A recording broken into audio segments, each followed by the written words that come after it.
Histoire générale de l'Afrique, une méthodologie africaine de l'histoire. On dit que l'Afrique est le berceau de l'humanité. Et pourtant, elle reste encore méconnue. Non seulement du reste du monde, mais parfois même de ses propres enfants. Dans nos écoles, l'histoire commence trop souvent par les blessures. L'esclavage, la colonisation, la souffrance. Comme si l'Afrique n'avait existé qu'à travers la douleur. Mais avant les chaînes, il y eut les couronnes. Avant la domination, il y eut la sagesse. Des royaumes puissants, des civilisations brillantes. Des savants, des artistes, des bâtisseurs de lumière. Je m'appelle Mamadou. À travers Afro-Livres influents, je t'invite aujourd'hui à un voyage à travers le temps, les mots et la mémoire de l'Afrique.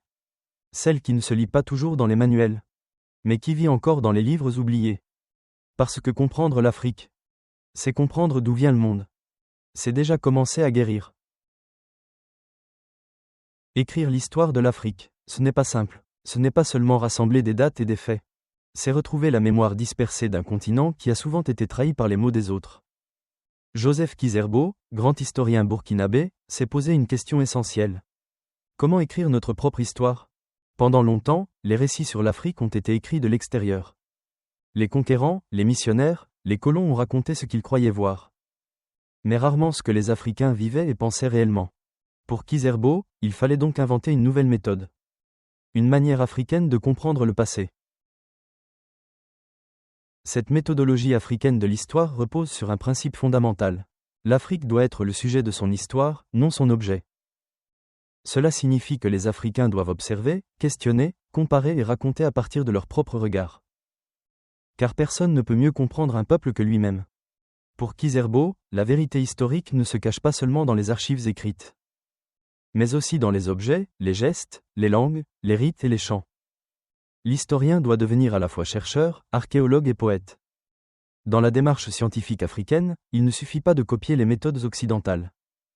Il faut croiser les sources, écouter la mémoire orale, interroger les symboles.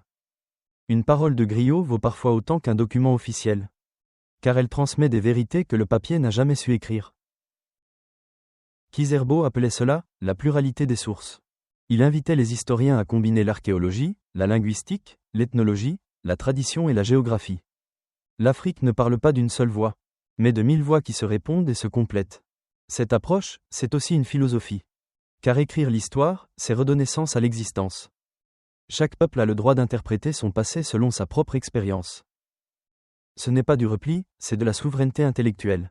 Kizerbo disait souvent, sans la connaissance de son histoire, l'homme reste un enfant. Et c'est vrai, l'Afrique ne peut devenir adulte qu'en se réappropriant sa mémoire. Écrire notre histoire, c'est apprendre à nous connaître, à nous respecter et à nous aimer. L'oralité, mémoire vivante de l'Afrique. Avant les bibliothèques, avant les livres. L'Afrique avait sa mémoire, la parole. Une parole qui se transmet, se chante, se respire. C'est elle qui a porté notre histoire à travers les siècles. De bouche en bouche, de cœur en cœur. Joseph Kizerbo disait. La parole africaine est à la fois mémoire et force créatrice. Elle ne se contente pas de raconter, elle construit. Elle transforme les souvenirs en leçons, et les récits en boussole pour les générations futures. Chaque conte, chaque proverbe, chaque chanson est un fragment du passé. Un document vivant, transmis non par le papier, mais par la voix. Cette voix, c'est celle des griots, des anciens, des conteurs. Ces bibliothèques humaines que le temps n'a pas effacées. Mais comprendre l'oralité demande de la finesse. Il faut savoir distinguer la métaphore du fait, le mythe du témoignage. Quand un ancien dit « Nos ancêtres ont traversé la mer sur le dos du vent », il faut entendre la migration, la traversée, le souvenir d'un voyage. C'est une autre manière de dire la vérité.